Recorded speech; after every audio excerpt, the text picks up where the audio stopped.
Friends, welcome my YouTube channel. എൻ്റെ പേര് ദിവ്യ. ഞാൻ ഇന്ന് നിങ്ങളെ പരിചയപ്പെടുത്താൻ പോകുന്നത് വളരെ രുചികരമായ ഒരു മത്തയില തോരനാണ്. എല്ലാവരും ട്രൈ ചെയ്ത് നോക്കണം. മത്തയില പൊതുവെ മലയാളികൾക്ക് ഒരുപാട് ഇഷ്ടമുള്ള ഒരു ഇലക്കറിയാണ്. കാരണം ഇതിലെ ആരോഗ്യകരമായ ഗുണങ്ങൾ തന്നെയാണ്. മത്തയിലയിൽ ആൻറ്റി ഓക്സിഡൻറ്റുകൾ അടങ്ങിയിട്ടുള്ളത് കൊണ്ട് തന്നെ അവ ഹൃദയത്തിൻ്റെ ആരോഗ്യം നിലനിർത്താനും ത്വക്കിലുണ്ടാകുന്ന അസുഖങ്ങളെ തടയാനും മാനസിക ആരോഗ്യത്തിനും ഒക്കെ നല്ലതാണ്. വൈറ്റമിൻ എ കൂടുതൽ അടങ്ങിയിട്ടുള്ളത് കൊണ്ട് തന്നെ ഇത് കണ്ണിൻ്റെ ആരോഗ്യത്തിന് വളരെ നല്ലതാണ്. കുട്ടികൾക്കിത് കൊടുക്കുന്നത് മൂലം ഇവരിൽ ധാരാളമായി വൈറ്റമിൻ എ കണ്ടുവരുന്നു. വൈറ്റമിൻ എയുടെയും മിനറൽസിൻ്റെയും കലവറയായ മത്തയില നിങ്ങളും ഇങ്ങനെയൊന്ന് തോരൻ വെക്കാൻ നോക്കണേ.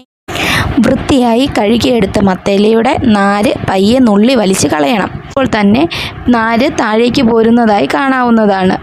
അങ്ങനെ നാര് മുഴുവൻ നുള്ളിയെടുത്ത് കളഞ്ഞതിന് ശേഷം ഇലയിലെ നാരും നുള്ളിയെടുത്ത് കളയേണ്ടതാണ്. അതിനുശേഷം ഇല ചെറുതായി മുറുക്കിയെടുക്കുക. അതിനുശേഷം കാൽമുറി തേങ്ങ ചിരകിയതും വെളുത്തുള്ളിയും ജീരകവും കൂടെ മിക്സിയിലിട്ട് ഒന്ന് നന്നായി കറക്കിയെടുക്കുക. തേങ്ങ ഒന്ന് ചതഞ്ഞ് കിട്ടിയാൽ മാത്രം മതി കേട്ടോ. അതിനുശേഷം അരിഞ്ഞു വെച്ചിരിക്കുന്ന മത്തയിലയിലേക്ക് അല്പം മഞ്ഞൾപ്പൊടി, മുളക് പൊടി, ഉപ്പ് എന്നിവയും ചേർത്ത് നമ്മൾ ചതച്ചു വെച്ചിരിക്കുന്ന തേങ്ങയും നന്നായി തിരുമ്മി യോജിപ്പിക്കുക. അതിനുശേഷം അടുപ്പത്തേക്ക് ഒരു ചീനിച്ചട്ടി വെച്ച് കൊടുക്കുക. അതിലേക്ക് അല്പം കടുകും വറ്റൽ മുളകും കറിവേപ്പിലയും ഇട്ട് ഒന്ന് രണ്ട് വട്ടം നന്നായി ഇളക്കുക. അതിനുശേഷം അല്പം ഉഴുന്ന് അതിലേക്ക് ഇട്ട് കൊടുക്കാവുന്നതാണ്. ടേസ്റ്റ് കൂടാനായാണ് കേട്ടോ ഉഴുന്നിട്ട് കൊടുക്കുന്നത്. ഉഴുന്നിൻ്റെ കളർ ഒന്ന് മാറുക മാത്രമേ ചെയ്യാവുള്ളൂ കേട്ടോ. ഉഴുന്ന് കരിഞ്ഞു പോകാതെ പ്രത്യേകം ശ്രദ്ധിക്കേണ്ടതാണ്, അല്ലെങ്കിൽ തോരൻ്റെ ടേസ്റ്റ് മുഴുവൻ മാറിപ്പോകുന്നതാണ്. ഉഴുന്ന് ഒന്ന് കളർ മാറി വന്നതിന് ശേഷം അരിഞ്ഞു വെച്ചിരിക്കുന്ന അരമുറി സവാള അതിലേക്ക് ചേർത്ത് അല്പനേരം ഒന്ന് ഇളക്കി കൊടുക്കുക. സവാളയെ ഒന്ന് നിറം മാറി വരുന്നത് വരെ മാത്രം ഇളക്കി കൊടുത്താൽ മതി. അതിനുശേഷം അതിലേക്ക് നമ്മൾ അരിഞ്ഞു വെച്ചിരിക്കുന്ന മത്തയില അല്പമായി ഇട്ട് കൊടുക്കുക. നന്നായി എല്ലാം കൂടെ ഒന്ന് ഇളക്കി യോജിപ്പിക്കുക.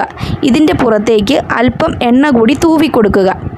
ഇല നന്നായി ഫ്രൈ ആകാനായിരുന്നു കേട്ടോ ഇങ്ങനെ ചെയ്യുന്നത്. അതിനുശേഷം ഒരു മൂടി വെച്ച് തോരൻ മൂടി വയ്ക്കുക. ഇടയ്ക്കിടയ്ക്ക് ഒന്ന് ചിക്കി കൊടുക്കണം കേട്ടോ. തോരൻ നന്നായി ഫ്രൈ ആയതിനു ശേഷം ഗ്യാസ് ഓഫ് ചെയ്ത് തോരൻ മൂടി വയ്ക്കുക. ഇനി ഈ തോരൻ ചോറിൻ്റെ കൂടെ ഒന്ന് കഴിച്ച് നോക്കിയാട്ടെ. സൂപ്പർ ടേസ്റ്റ് ആയിരിക്കും കേട്ടോ. അപ്പോൾ എല്ലാവർക്കും വീഡിയോ ഇഷ്ടമായി എന്ന് കരുതുന്നു. എല്ലാവരും ഇതൊന്ന് ട്രൈ ചെയ്ത് നോക്കണേ. വീഡിയോ ഇഷ്ടമായി എങ്കിൽ ഒന്ന് സബ്സ്ക്രൈബ് ചെയ്യാനും ലൈക്ക് ചെയ്യാനും ഷെയർ ചെയ്യാനും മറന്നു പോകല്ലേ കൂട്ടുകാരെ.